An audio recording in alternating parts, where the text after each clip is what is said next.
હોર્મોનની જેને પણ બીમારી હોય એવા દર્દીને શરીરનું એક કે એક અંગ મોટું થાય, જેમ કે હાથ મોટા થવા, પગના પંજા મોટા થાય, બોલવામાં તકલીફ થાય, કાન મોટા થઈ જાય કે ઓછું ખાવાનું ખાઈને પણ વજનનો વધારો થાય. આવા દર્દી જેમને પણ એવા લક્ષણો જણાય તેવા દર્દીઓ હોય હોર્મોનના ડોક્ટર કે ન્યુરોના ડોક્ટરની અચૂકથી તપાસ કરાવી લેવી, જેથી કરીને આપણે હોર્મોનની ગાંઠ હોય એને જલ્દી ડાયગ્નોઝ કરી શકીએ અને એવા દર્દીને જો દૂરબીન વાટે જો સર્જરી કરવામાં આવે તો એવા દર્દી જલ્દીથી સારા થઈ શકે અને રૂટીન કામ જલ્દીથી કરી શકે. તેથી આવા લક્ષણોને અવગણવા જોઈએ નહીં.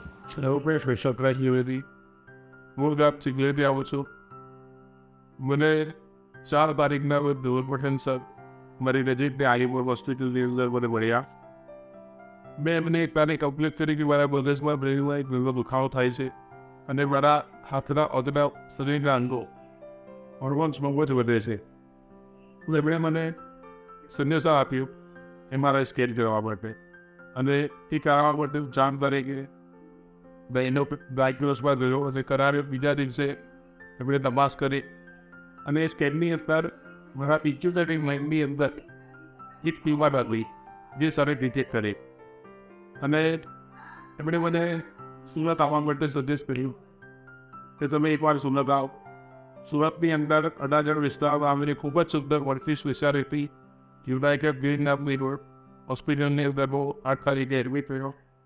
બિલકુલ વહેલી સવારે મારા જેવા પ્રમાણે ધવલ પટેલ સરે સવારે 7:30 વાગે મારું 75 ડિરેક્ટ ટ્યુમરનું સર્જરી કરી અને બિલકુલ સફળતાપૂર્વક લગભગ 3 કલાક ચાલેલું ઓપરેશન બિલકુલ સફળ રહ્યું.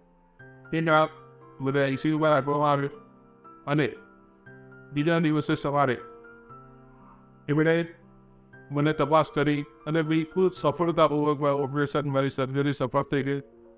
આખી સર્જરી દૂરબીન દ્વારા એનેસ્થેસિયાના સાથ અને ડૉક્ટર દર્શન ઝવેરી અને એમની સાથે એમની આખી ટીમ મારું ઓપરેશન ખૂબ સુંદર સફળતાપૂર્વક એમણે પાર પાડ્યું. બીજા દિવસે મને એક જ રાત ICUમાં રહી. બીજા દિવસે જનરલ વોર્ડમાં લઈ જવામાં આવ્યો.